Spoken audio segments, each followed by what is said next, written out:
Guys, मैं हूं Lokesh. Welcome back to the channel. I hope आपका नया साल बहुत अच्छी तरह से आपने पार्टी करी होगी, बहुत अच्छा मनाया होगा। तो मेरी तरफ से आप सबको नव वर्ष की हार्दिक शुभकामनाएं। हैप्पी न्यू ईयर, नया साल आपको मुबारक हो। अपना नया साल कुछ ऐसा रहा कि अराउंड क्रिसमस के अराउंड ही शायद एक दिन पहले गरिमा थोड़ी सी बीमार होनी शुरू हो गई थी, और उसके बाद फिर एक दिन निया बहुत ज़्यादा बीमार हो गई। मैंने एक शॉट डाला था, अगर आपने देखा हो तो हमें हॉस्पिटल जाना पड़ा और हम उस तरह से नहीं मना पाए न्यू ईयर को जैसा कि हमने सोचा था। निया को हम हॉस्पिटल लेके गए। मैंने एक छोटा सा शॉट बनाया था। काफ़ी बिजी हैं इस वक्त यहाँ पे इमरजेंसीज, बिकॉज फ्लू सीज़न है इस वक्त कनाडा में। विंटर्स में फ्लू सीज़न आ जाता है, और साथ ही साथ एक RSV रेस्पिरेटरी सिस्टम वायरस है, वो फैला हुआ है। और कोविड तो फिर से आ रहा है, बिकॉज फिर से ट्रैवलिंग शुरू हुई है, तो नए नए स्ट्रेन्स आ रहे हैं उसके, तो उस वजह से बिज़ी रहे। और उसके बाद हमें वहाँ पे नर्स ने बोला, भाई because you are fully vaccinated तो कोई ज़रूरत नहीं है आपको किसी भी तरह का प्रिकॉशंस लेने की, लेकिन नेक्स्ट 5 डेज़ तक डोंट मीट एनीबडी। अगर आप किसी से मिल रहे हो तो मास्क पहन के जाओ एंड ऑल दैट। तो हमने सोचा यार क्या टेंशन लेनी, न्यू ईयर आ गया था। न्यू ईयर पे हमने वही करा जो हम बचपन से करते आए थे, बचपन से देखा था। घर में हमने खूब सारी गाजर लेके आए, गाजर का हलवा बनाया, साग बनाया, और गरिमा ने कहा कि यार घर में ही चिक्की बनाते हैं, तो घर के अंदर हमने चिक्की बनाई और आराम से टीवी देखा।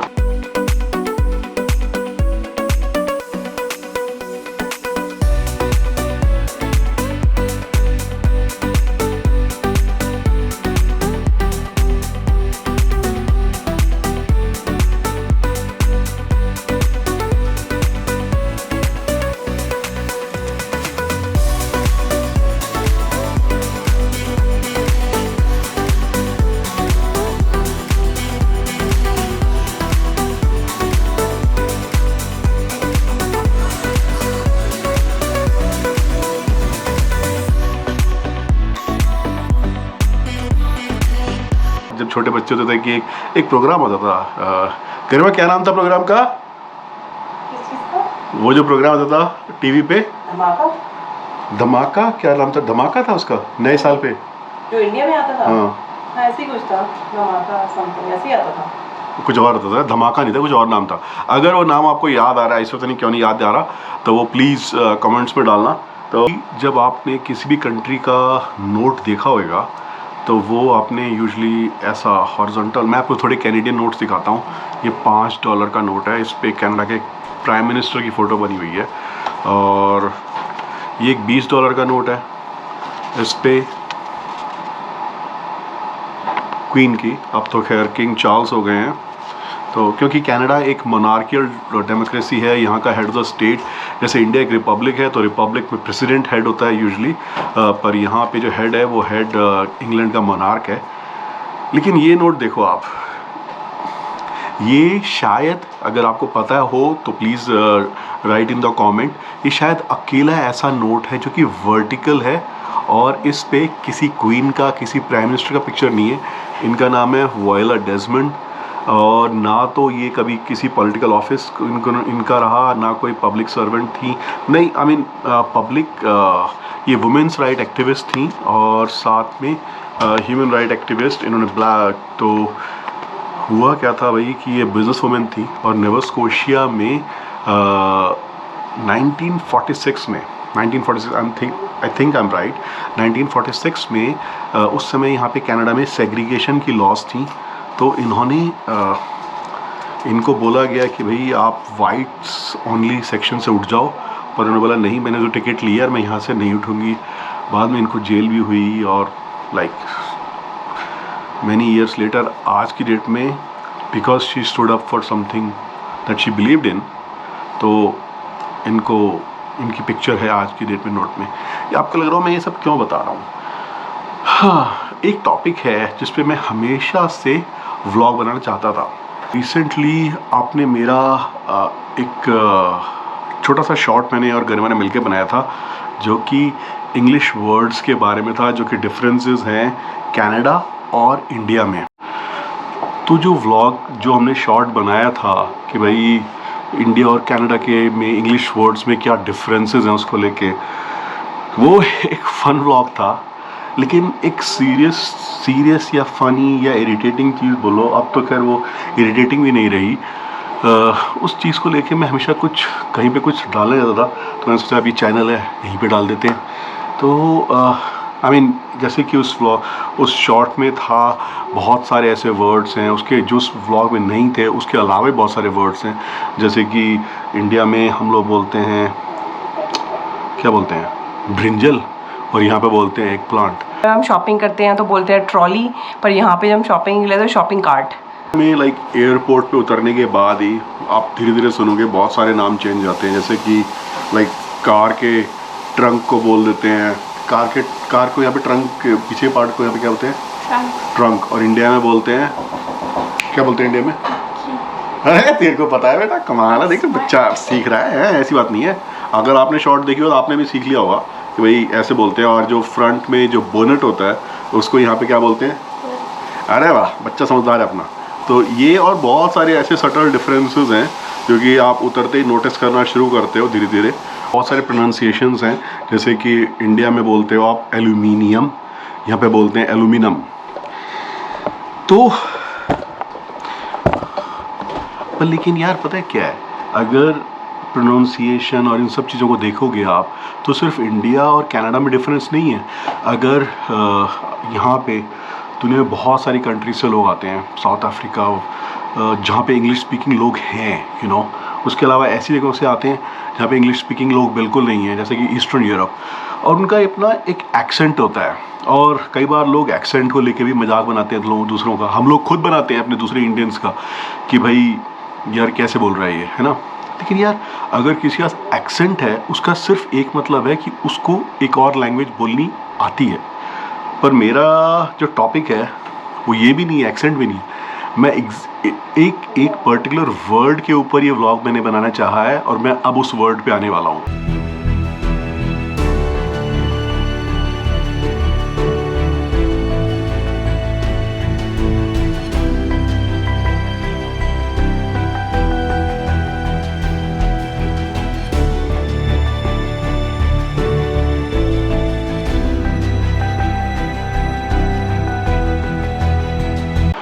जब हम छोटे थे तो एक चीज़ आपने अपने जनरल नॉलेज या किसी ज्योग्राफी की बुक्स में पढ़ा होगा कि भाई हु डिस्कवर्ड अमेरिका, तो उसमें नाम आता है क्रिस्टोफर कोलंबस का। और जो अमेरिका है एज अ कॉन्टिनेंट और इंडिया, हमारे जो तार हैं वो बहुत पहले के जुड़े हुए हैं। तो आई थिंक 1400 समथिंग में कोलंबस निकला था स्पेन के किंग फर्डिनेंड और क्वीन इज़ाबेल से पैसे लेके कि भाई मैं वेस्टर्न रूट ढूंढता हूँ इंडिया के लिए, बिकॉज इंडिया उस समय बहुत डिमांड में था भाई, यहाँ की स्पाइसेस वगैरह इंडिया की सबको चाहिए थी, और भी बहुत सारी चीज़ें थी, सिर्फ इंडिया नहीं, जो साउथ ईस्ट एशिया में दूसरी कंट्रीज़ हैं, चाइना है, इन सब जगह पे सबको जाना था ट्रेड करने के लिए। और अफ्रीका का जो रूट था, ट्रेड रूट, जो कि ऑलरेडी फाइंड आउट था, तो उस जगह पे केप ऑफ गुड होप पे इंग्लैंड का कब्जा था, और वो हर एक जो भी शिप जाता था किसी भी कंट्री का, उनसे लेते थे ड्यूटी। तो इसीलिए सब लोग चाहते थे कि हम एक दूसरा रूट ढूंढें इंडिया पहुंचने का, लाइक इंडिया नहीं, मतलब इंडिया और उसके अलावा दूसरी कंट्री पहुंचने का। तो ये ईस्ट इंडीज़ एक्सपीडिशन शायद इसको बोला था कोलंबस ने। तो इसके लिए वो बहुत सारे कोर्ट्स में गया, स्पेन के कोर्ट में, पोर्चुगल के कोर्ट में, इंग्लैंड के कोर्ट में भी गया कि भाई मेरे को पैसे दो और मेरे एक्सपीडिशन को स्पॉन्सर करो और मैं आपको ये रूट ढूंढ के दूंगा। और ज़्यादा हिस्ट्री में जाऊंगा तो ये व्लॉग बहुत लंबा हो जाएगा और वो एक टोटली बहुत अलग टॉपिक है। पर मोटी मोटी बात यह है कि भाई निकला अपने घर से, बहुत सारे 3 शिप्स लेके निकला था। उस समय का जो मैप था दुनिया का, उसमें अमेरिका नाम का कोई कॉन्टिनेंट था ही नहीं। उसने हिट करा, और ये बड़ी फ़नी बात है, मैंने इंटरनेट पे पढ़ा था कहीं पे, और अगर आप चाहो तो प्लीज़, अगर आप मेरे को लगता है मैं गलत बोल रहा हूँ तो please correct me in the comments, कि भाई उस समय उसने हिट करा जब कैरेबियंस, तो उसने बोल दिया कि भाई ये जापान आ गया। जब क्यूबा हिट करा तो बोल दिया कि चाइना है, और जब अमेरिका मेनलैंड के पास पहुँच गया तो बोला ये इंडिया है। बहुत फ़नी चीज़ है, आज की डेट में हमें फ़नी लगता है, पर उस समय कोलंबस ने यही सोचा, और यहाँ की जो हेलिपिनो पेपर्स और दूसरी जो यहाँ पे स्पाइसेस थी वो लेके गया वापस स्पेन, क्योंकि स्पेन में उसको प्रॉमिस किया होता भाई कि तूने पैसा लिया है, तेरे को ढूंढना है, अगर तू बिना ढूंढे आ गया तो उसकी तगड़ी सज़ा मिलेगी। और उस समय तगड़ी सज़ा मतलब सर ख़त्म। तो और और बेनिफिट ये था कोलंबस को कि भाई अगर ढूंढ लेगा तो जो भी लैंड ढूंढेगा उसका गवर्नरशिप मिल जाएगी उसको। और आई बड़ी मज़ेदार बात यह है कि जब शिप आ रहा था तो किसी और ने पहले बायनोकुलर से देखा था और उसने अपने एक शिप के कमांडर कोलंबस को बताया कि मैंने कुछ देखा है। अगले दिन जब सुबह कोलंबस ने देखा तो उसने बोला नहीं ये लैंड मैंने देखा और उसने रिकॉर्ड्स में लिख दिया, ताकि उसे पता था कि गवर्नरशिप उसी को मिलेगी जो पहले लैंड देख लेगा। ये भी एक फ़नी कहानी है। हालांकि आज की डेट में कोलंबस को बहुत ही बड़ा हीरो माना जाता है, उसके नाम पे डेज बनते हैं, पर ये एक दूसरी हिस्ट्री है और ये हर एक कल्चर में होता है यार कि जिसके कोई एक बंदा किसी के लिए हीरो होता है और किसी के लिए विलन होता है। जैसे यहाँ पे कनाडा में, इवन अमेरिका में, स्टेट्स में बहुत सारे फर्स्ट नेशंस या नेटिव्स हैं यहाँ के जो कि कोलंबस को ऐसा हीरो नहीं मानते। अब आप सोचो कि हुआ क्या हुआ ये, क्योंकि बाद में सबको पता ही था यार कि अलेक्जेंडर के ज़माने से लोगों ने इंडिया देखा होता कि यार यहाँ पे जो लोग हैं ये वो नहीं है जो कि भाई बोल रहा है। लेकिन अब एक फ़नी चीज़ सोचो कि बाद में धीरे धीरे इतने सारे यूरोपियंस आए, मतलब ये स्पेन की एक्सपीडिशन थी जो कोलंबस लेके आया था। उसके बाद दूसरी European countries, mainly England, France, ये सारे के सारे अमेरिका पूरे कॉन्टिनेंट में छा गए। साउथ अमेरिका में आजकल मोस्टली लोग स्पेनिश बोलते हैं या पोर्चुगीज़ बोलते हैं, ब्राज़ील में आई थिंक। पर जो नॉर्थ अमेरिका है वो एक टाइम पे फ्रेंच और डच और इंग्लिश, यही लोग इधर फाइट कर रहे थे। तो आप मज़ेदार बात सोचो कि यूरोपियन यहाँ पे आए, सपोज़ कनाडा का एग्जांपल लेते हैं, यूएस को भी छोड़ देते हैं, तो यहाँ पे आए और नेटिव्स जो लोग थे यहाँ पे उनको बोला भाई हमने ढूंढ लिया इंडिया, ये रूट है हमारा और हमने ये रूट ढूंढा है, तो तुम लोग आज से इंडियन हो। तो बोले इंडियन कौन होते हैं भाई? बोले नहीं, जो जगह हम ढूंढने निकले थे ना वो इंडिया है। हालांकि ये इंडिया नहीं है, हम इसको कनाडा नाम दे रहे हैं, लेकिन क्योंकि हमने ढूंढना इंडिया था और तुम यहाँ पे हो तो तुम इंडियन हो। बोले अच्छा चलो ठीक है, और तो फिर आप कौन हो? बोले अब हम यहाँ पे रह रहे हैं, अब हम कैनेडियन हैं, क्योंकि ये लैंड इसको हमने नाम कनाडा दे दिया है। मज़ेदार भाई गोलमाल। एनीवे उसके बाद एक स्टोरी ये है कि कनाडा में यहाँ पे ओंटारियो साइड में या क्यूबैक में कोई, अगर जब हम लोग यहाँ पे कनाडा की सिटीजनशिप का एग्ज़ाम देते हैं तो उसमें भी मेंशन्ड होता है कि कोई फ्रेंच था एक्सप्लोरर, वो घूम रहा था और उसने यहाँ के नेटिव्स को बात करते सुना। वो कनाटा बोल रहे थे, KNATA, जिसका मतलब होता है विलेज। तो उसने सोचा भाई ये इस जगह को कनाडा बोलते हैं, तो बनते बनते बनते नाम कनाडा पड़ गया इस ज़मीन का। अब ये सोचो कि फ्यूचर में धीरे धीरे मोस्टली शुरू में पंजाब से, गुजरात से, जहाँ से लोग ट्रेड करते थे या फिर जहाँ से लोग यहाँ पे आके शुरू में बसे, वो आए तो उन्होंने कहा यार अब यहाँ पे ये लोग रह रहे हैं, इनको तो हम इंडियन बोल रहे हैं और ये लोग इंडिया से आ गए, अब इनको क्या बोलें? वो ठीक है, जो कनाडा, जो आपको मैंने शुरू बताया था, कोलंबस की जो एक्सपीडिशन थी शुरू में वो ईस्ट इंडीज़ के लिए थी और यहाँ पे जो लोग आ रहे हैं वो ईस्ट से ही आ रहे हैं। तो शायद ये रीज़न रही होगी कि इनको बोलना शुरू कर दिया गया, जो इंडिया से लोग आते हैं, ईस्ट इंडियंस। मजाक मत समझ लो आप, इस ऑफिशियल है, क्योंकि आज की डेट में जो लोग यहाँ के नेटिव्स या अबोरिजिनल या इन्यूट बोलते हैं इनको, उनको बोला जाता है ब्रॉडली, कई बार इंडियन बोलते हैं। कई इन लोग, बहुत सारे यहाँ पे जो नेटिव्स होते हैं उनके पास एक इंडियन आइडेंटिफिकेशन कार्ड भी होता है। और मेरे को जब फर्स्ट टाइम बोला ना ईस्ट इंडियन, में सोच रहा हूँ यार बंगाल, उड़ीसा, झारखंड, आई थिंक ये एरियाज होते हैं ईस्ट ऑफ इंडिया में। मैं तो यहाँ पे कभी गया भी नहीं भाई, मुझे क्यों ईस्ट इंडियन बोल रहे हैं? यार सीरियसली मैं ये व्लॉग इसलिए नहीं बना रहा हूँ कि मैं कोई गुस्सा निकालूं अपना एंड ऑल दैट। मैं सिर्फ ये बता रहा हूँ कि जब आप बोलते हैं ना यहाँ पे कि थोड़ा कल्चरल डिफरेंसेस हैं, कल्चरल शॉक होता है, तो किन किन चीज़ों से कोई बंदा नया आ रहा है उसे क्या अच्छी सुनने में अजीब लगेगा। और जो इंडिया में है उनको भी ये मालूम होना चाहिए कि आपके भाई विभिन्न विभिन्न प्रकार के आपके नाम हैं दुनिया भर में, तो उनमें से एक नाम आपका ईस्ट इंडियन भी है भाई। मतलब ये है कि भारतीय, इंडियन, हिंदुस्तानी, इसमें एक और नाम ऐड कर लो, ईस्ट इंडियन है। उसके बाद अपनी जानकारी बढ़ाने के लिए मैंने इस तरह की बुक्स पढ़ी ताकि मुझे मालूम पड़े यार चक्कर क्या है भाई। तो एक्चुअली में गेम बहुत बड़ा है और इतने सालों से चल रहा है, तो इसको एकदम से तो चेंज करा नहीं जा सकता। तो भाई जो यहाँ के ओरिजिनल लोग हैं वो इंडियंस हैं और जो हम लोग हैं हमें ईस्ट इंडियन बोलते हैं। और ये ऐसा नहीं है कि सिर्फ बोलते हैं।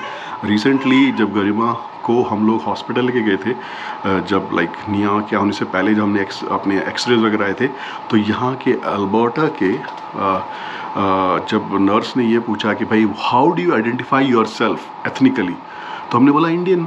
तो उसने उस जो फॉर्म दिखाया, जब उसने चेक कर दिया उसको और मेरे को साइन करने के लिए दिया, तो उसमें आइडेंटिफिकेशन बॉक्स में हमारे लिए ईस्ट इंडियन पे उसने चेक किया होता।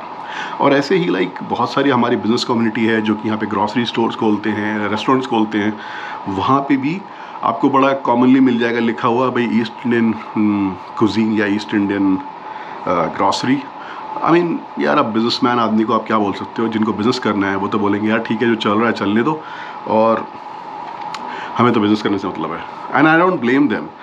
पर मेरे को था कि भाई मैं इसके ऊपर बनाऊं। ये एक हंसने वाली बात भी है कि भाई दुनिया में एक इंडियन ओशन है, सिर्फ एक ही कंट्री जिसके नाम पे ओशन है, और एक इंडियन क्रिकेट टीम है, इंडियन प्राइम मिनिस्टर बोलते हैं। जब यहाँ पे यहाँ के न्यूज़ चैनल्स में जब हमारे इंडिया के बारे में बताया जाता है तो उसे एज अ इंडियन ही मतलब बोला जाता है। पर यहाँ पे आप किसी से बात करोगे बहुत बार, सिर्फ ये नहीं है कि जो यूरोपियन डिसेंट के लोग हैं, इवन जो दूसरी कंट्री से लोग यहाँ पे आते हैं, उनको भी यही सुनने को मिलता है, तो वो भी इसी तरह से एड्रेस करते हैं। पर मैंने सोचा कि भाई वोयला डेस्मंड ने तो बहुत बड़ी चीज़ के लिए स्टैंड लिया था। स्टैंड ना सही, अपना एक चैनल है, इस पर थोड़ा सा इसके बारे में बोलते हैं, ताकि जो लोग हैं वो एटलीस्ट अपने मुंह से बोलना बंद। देखो यार, दुनिया में ना 10,000 लोग, लाख लोग, करोड़ लोगों के बोलने से कोई झूठ सच नहीं बन जाता। और मैं ये बोलता हूँ कि यार देखो, ये जो नेशनैलिटी है, रिलीजन है, करेंसी है, पैसा है, ये हम इंसान लोग ही हैं जिसको मानते हैं। किसी जानवर को आप 100 का नोट दे दोगे या $1,000 दे दोगे, उसे उसका कोई फ़र्क नहीं पड़ने वाला, उसे इन चीज़ों से कोई फ़र्क नहीं पड़ता। हम मानते हैं, इसीलिए इन चीज़ों की वैल्यू है। तो यार अगर मेरी चीज़ की वैल्यू है तो भाई दूसरे की भी वैल्यू करो, है ना। और नहीं करनी तो किसी की मत करो। मैं सिर्फ इतना बोल रहा हूँ। लेकिन यार ठीक है, मैं बोलूँगा कि बुरा क्या मानना, मैं ये बोलूँगा कि यार भारत और भगवान को किसी नाम से बुला लो, मतलब सामने आना चाहिए। तो या दैट्स इट फॉर नाउ। और अगर आपको ये व्लॉग अच्छा लगे तो please subscribe to the channel. हम सब की तरफ से आपको happy new year. Happy new year.